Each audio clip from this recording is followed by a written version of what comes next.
no Hospital Municipal Lourenço Jorge, na zona oeste do Rio de Janeiro. Isso porque uma granada foi encontrada com um suspeito de integrar o tráfico de drogas da favela da Cidade de Deus, também na zona oeste do Rio de Janeiro. Ele deu entrada na unidade com um ferimento por bala, ele foi atingido por um tiro e estava sendo atendido na sala de trauma. A equipe médica removeu as roupas dele e identificou que dentro do bolso da calça havia uma granada. Eles imediatamente acionaram a polícia militar e também esvaziaram essa sala de trauma. A polícia recolheu o artefato, levou até o pátio do Hospital Lourenço Jorge e detonou esse explosivo. Ninguém ficou ferido. A Secretaria Municipal de Saúde disse que o funcionamento do hospital voltou ao normal, normalmente ao longo da tarde, e também informou que o suspeito que estava com a granada acabou não resistindo aos ferimentos pelos quais ele foi levado para essa unidade, Thaís. Valeu, obrigada, Marcele. Marcele Setúbal, que daqui a pouquinho está de volta com mais informações para a gente. Agora a gente fala do julgamento daqueles militares. Você vai lembrar do caso, acusados de atirarem 80 vezes contra um carro, isso em Guadalupe, no mês passado. Esse julgamento foi interrompido e a gente vai entender o porquê também ao vivo com o repórter Fernando Davi. Boa noite para você, Fernando. Oi, Thaís. Foi interrompido porque pediram buscas, houve um pedido de vistas, tá? Boa noite para você, boa noite a todos. Esse julgamento, ele estava acontecendo no Superior Tribunal Militar em Brasília, um julgamento, é claro, cercado de muita expectativa, né? Em função de toda a repercussão que teve esse caso. Então, os primeiros a se manifestarem foram a defesa e o órgão de acusação, a Procuradoria-Geral Militar. E aí, como a gente antecipou ontem, o subprocurador, né, a quem cabia a acusação, fez uma defesa, Thaís, enfática pela soltura desses acusados, alegando que eles não representam risco à ordem pública e que esses réus são militares e não criminosos contumazes. Ele finalizou a explanação pedindo para que a Justiça Militar não cedesse ao clamor da opinião pública. Então, os ministros começaram a votar. O primeiro a votar foi o relator do processo, que no dia 12 de abril havia negado o pedido liminar pela concessão do habeas corpus. Dessa vez, Thaís, ele mudou de lado, ele votou pela soltura desses militares e foi seguido por outros dois ministros. E aí, a ministra Maria Elizabeth Guimarães abriu divergência. Ela destacou não só a gravidade do fato em si, né, a morte dessas duas pessoas, os 80 tiros que foram disparados em direção a esse carro, mas também lembrou que os militares, eles montaram um esquema, abre aspas, para escamotear a verdade, né? A gente lembra que no início, os militares informaram ao alto comando que eles haviam reagido a uma agressão, né, que os ocupantes do carro tinham atirado na direção da patrulha. Pois bem, o ministro que votaria na sequência dessa ministra que abriu divergência pediu vistas do processo. Processo, nesse momento, portanto, interrompido e sem prazo para ser retomado. Thaís. Agora, Fernando, também o Ministério Público agora entrando nessas investigações. Explica pra gente qual vai ser a participação do MP nesse caso. Pois é, né, Thaís? Para jogar um pouco mais de lenha ainda nessa fogueira, o Ministério Público Federal divulgou uma nota hoje informando que vai abrir, sim, uma investigação em paralelo, né? Uma investigação própria, porque eles alegam que houve lesão aos serviços e interesses da União devido à participação de agentes federais nesse caso. Essa investigação, ela foi aberta depois que a Procuradoria-Geral da República considerou inconstitucional aquela lei sancionada pelo ex-presidente Michel Temer, que deu à Justiça Militar a competência para casos envolvendo crimes dolosos praticados por militares contra civis. Então agora a gente tem que entender o que vai acontecer, né? A gente aguarda a manifestação da Justiça Militar e do próprio Planalto para entender se, enfim, se esse inquérito vai à frente, se a gente vai ter agora duas investigações, uma tocada pela Justiça Militar e outra pela Justiça Civil, Thaís. Obrigada, Fernando. Fernando Davi, que daqui a pouquinho também tem o microfone aberto para trazer mais informações. A gente vai para um rápido intervalo e daqui a pouco, um mês depois das chuvas, bairros ainda sofrem com as consequências do temporal que deixou pelo menos 10 mortos no Rio.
Continuamos com o Jornal do Rio para falar hoje sobre uma reunião de funcionários da Avianca aqui no estado que decidiram fazer uma paralisação. A empresa, que já cancelou seus atendimentos, seus voos em diversas regiões, atua atualmente aqui no estado do Rio de Janeiro, também em São Paulo, Brasília e Salvador. Acompanhe agora a reportagem da Camila Greco.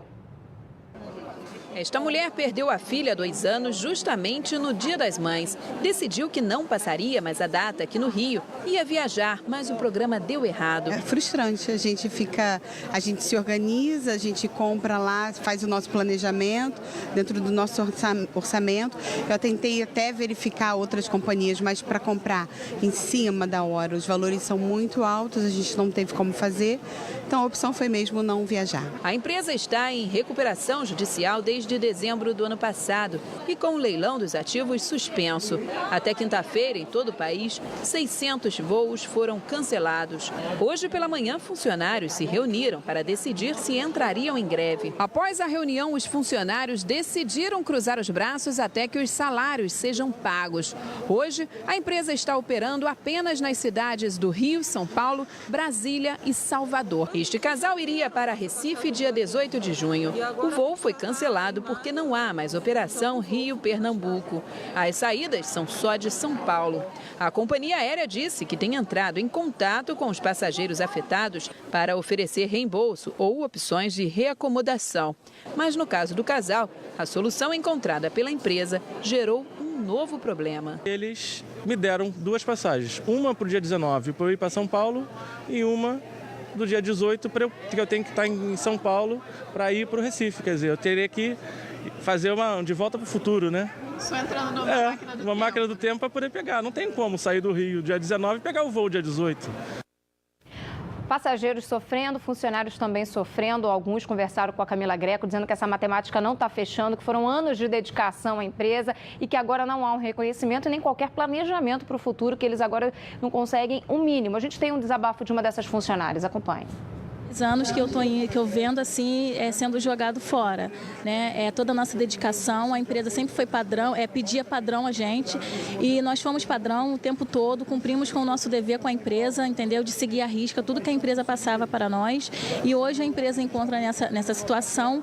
Ontem tivemos a notícia do nosso gerente de que não tem previsão de quando irá pagar o nosso salário. Aqui existem pais e mães de família que realmente sobrevive daqui, entendeu? Sobrevive do salário e dos benefícios da Avianca. A empresa, infelizmente, chegou aonde chegou. Nós realmente não sabemos se alguma coisa a mais possa acontecer, se de repente tem alguma coisa que não falaram para a gente, da empresa de repente se reerguer, nós não sabemos. Só sabemos que a empresa está indo à falência e com isso todos nós estamos indo e os nossos direitos indo junto também. Incertezas, né, para esses funcionários da Avianca, incertezas também, preocupação com o futuro e com os alunos das universidades federais que vão sofrer com o corte de verbas anunciado pelo governo federal. Muitos deles já fazendo protestos aqui no Rio de Janeiro. A gente falou de protestos de alunos, de pais e de professores recentemente, né, ontem, inclusive, um deles. E agora a gente tem um protesto acontecendo nesse momento em Niterói, onde fica a Universidade Federal Fluminense, o principal campus da Universidade Federal Fluminense. E a gente vai saber um pouquinho mais sobre esse protesto com a Marcele Setúbal. Olha, Thaís, esse protesto é realizado aí pelos estudantes da UF, como você disse, é um protesto contra o corte de verbas de 30% que foi anunciado aí pelo governo federal. Para as instituições de ensino de todo o país, né, as instituições de ensino federais de todo o país, isso incluindo também as universidades federais aqui no Rio de Janeiro, a UF sendo uma delas. Esse protesto acontece na região da Cantareira e agora os manifestantes estão seguindo em direção ao terminal das Barcas, que fica bem no centro de Niterói, na região metropolitana. A Guarda Municipal de Niterói acompanha essa manifestação, que por enquanto sem nenhum tipo de problema em relação à violência, Thaís. Transtornos, então, para quem segue ali na região de Niterói, impactos sentidos para quem segue pelo centro. A opção é pegar alguma dessas saídas que vão em direção à zona sul da cidade ou mesmo o catamarã, o transporte seletivo que deixa aí as pessoas em Charitas, na zona sul, seja longe dessa área de protestos. Vamos mudar de assunto, vamos falar que um mês depois das chuvas que atingiram aqui o Rio de Janeiro, essas chuvas que deixaram 10 mortos, a cidade ainda sofre com algumas consequências desse temporal. Acompanhe agora a reportagem.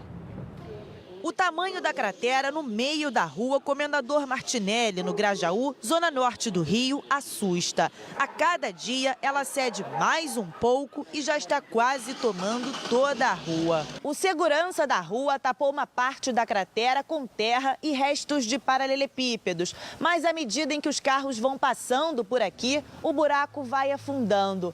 A passagem está muito estreita devido aos transtornos e o caminhão de lixo não consegue subir. E aí os moradores são obrigados a trazer os resíduos até aqui para serem recolhidos dessa lata de lixo. Pedestres não conseguem passar pela calçada porque galhos e troncos de árvores estão no meio do caminho. O acúmulo de água, que favorece a proliferação do mosquito transmissor da dengue, zika e chikungunya, também preocupa os moradores que já cansaram de pedir ajuda da prefeitura. Ninguém vem aqui fazer nada. Vem, tira foto e vai embora.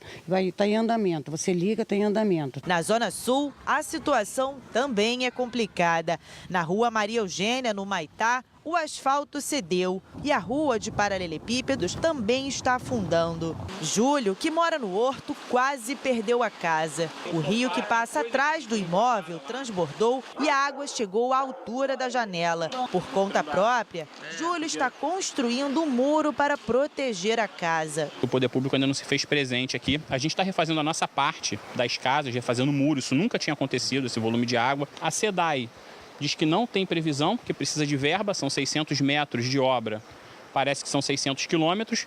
O esgoto que passa dentro da minha casa, uma caixa da SEDAI e da minha vizinha, eu estou tentando fazer por conta própria. A Secretaria Municipal de Conservação da Prefeitura do Rio de Janeiro disse que essas obras que ainda acontecem é por conta da complexidade do trabalho e a previsão de término é de um mês. A Conlurb disse que já está atuando e que todas as árvores e galhos que ficaram espalhados pela cidade já foram coletados e aquelas que ainda ameaçam cair, esse trabalho está sendo feito manualmente com o apoio de máquinas. A gente vai agora para o intervalo. No próximo bloco vamos falar de futebol porque Vanderlei Luxemburgo é apresentado como novo técnico do Vasco da Gama.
Hora de dica para você aqui no Jornal do Rio.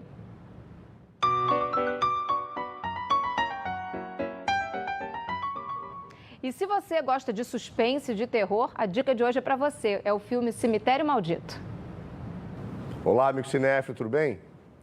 Os livros de terror do escritor Stephen King são um sucesso mundial e por isso acabam se tornando filmes. Cemitério Maldito já tinha virado filme em 89, com o roteiro do próprio King. Agora ele chega com uma nova versão para os cinemas que conta basicamente a mesma história. Um médico e sua mulher mudam de Boston para a parte rural do Maine com seus 2 filhos pequenos. O casal descobre um misterioso cemitério escondido na floresta perto de sua casa. Por causa do primeiro filme, todos já sabem que o tal cemitério tem o poder de ressuscitar animais e pessoas. Mesmo assim, esse novo longa altera algumas coisas do filme original. A principal mudança é a aposta na composição de luz mais escura, onde o azul pálido é a cor dominante, mesmo nos dias de sol, para dar uma aura mais sombria. Apesar do susto de sempre, esse filme trabalha bem o tema do luto e de como não aceitamos a morte como algo natural.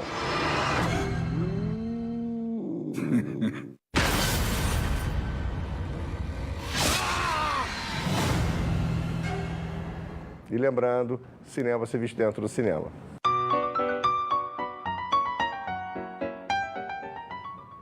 E é hora de falar de futebol por aqui no Jornal do Rio. A Roberta Barroso já está de prontidão para falar para a gente da chegada de Vanderlei Luxemburgo no Vasco da Gama. Muita polêmica fora de campo sobre esse assunto. Fala, Roberta. Pois é, Thaís, Vanderlei Luxemburgo foi apresentado agora há pouco nesse hotel aqui na Barra da Tijuca, zona oeste do Rio de Janeiro. Assinou o contrato com o Vasco até o final do ano. O clube chegou ao nome do treinador por ele ser um técnico experiente e com rodagem. 5 vezes campeão brasileiro, com passagens pelo Real Madrid, pela seleção. Luxa estava sem trabalhar desde 2017, quando deixou o esporte. Ele disse que não pensava em voltar ao futebol nesse momento, mas aí foi surgindo essa possibilidade e ele resolveu aceitar o desafio de comandar o Vasco da Gama. Luxa fez questão de dizer que não está aqui para passar tempo, não veio a passeio. Ele que está com 66 anos, disse que quer se tornar ídolo do Vasco. Ele que é flamenguista declarado, quer que agora lembrem dele como Luxa do Vasco. Luxemburgo chega em um momento delicado. O Vasco ainda não venceu no Campeonato Brasileiro. Em 3 jogos, conquistou apenas 1 ponto. É o lanterna da competição. Luxa espera recuperar a autoestima desse time. Sei da grandeza do clube, sei daquilo que o Vasco tem que fazer, das suas necessidades, aonde ele tem que estar. E a minha proposta é vir para cá para trabalhar muito e poder recuperar a autoestima, principalmente do clube, dos torcedores acreditarem no trabalho, os jogadores acreditarem naquilo que nós vamos fazer.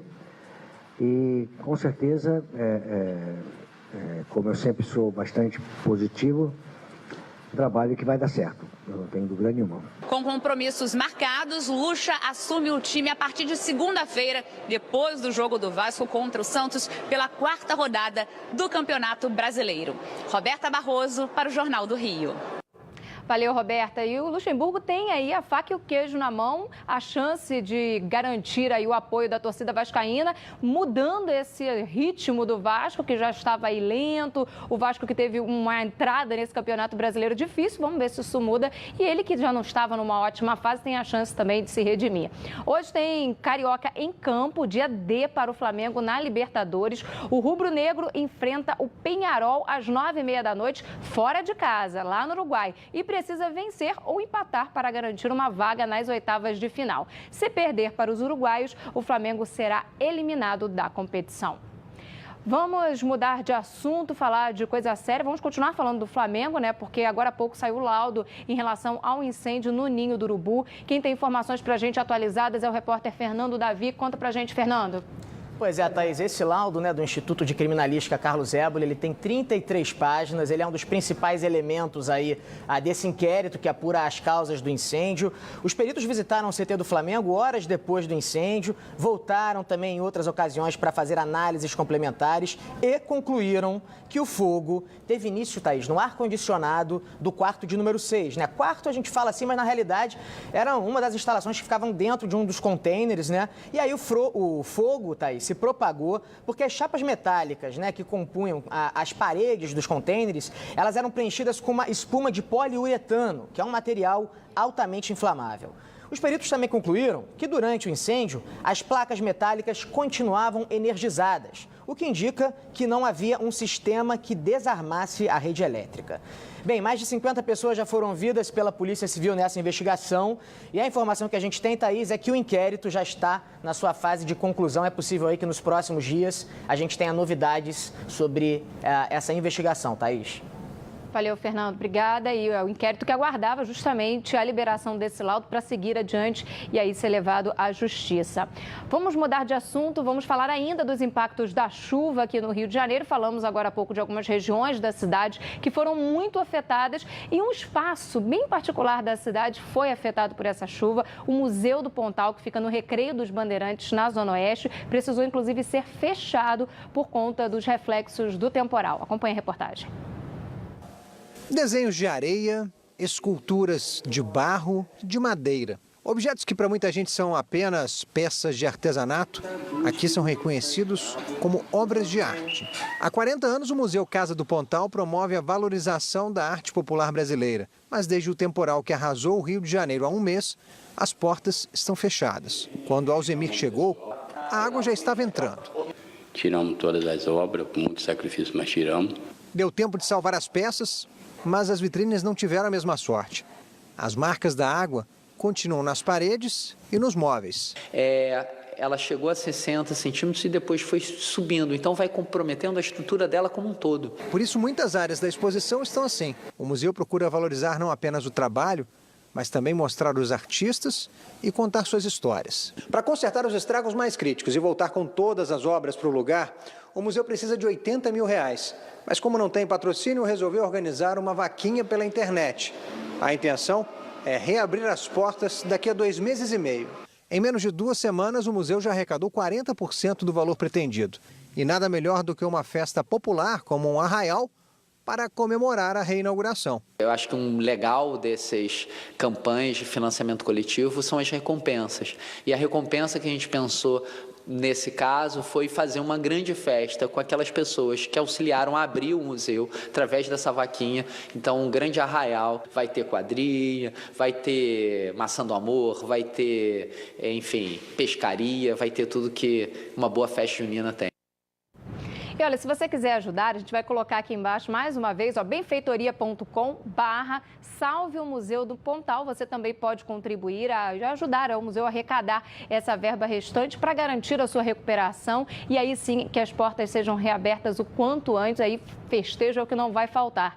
E por falar em festejo, hoje de fato foi decretado, saiu no Diário Oficial, já que São Jorge passa a ser também padroeiro do Rio de Janeiro, junto com São Sebastião. A gente tem algumas imagens, inclusive, do Santo Guerreiro, ele que a partir de agora oficialmente também vai abençoar a cidade maravilhosa, o estado do Rio de Janeiro, a sua celebração no dia 23. Com essas imagens a gente encerra por aqui o Jornal do Rio. Um beijo grande para você, até amanhã às 6:50. Eu te espero.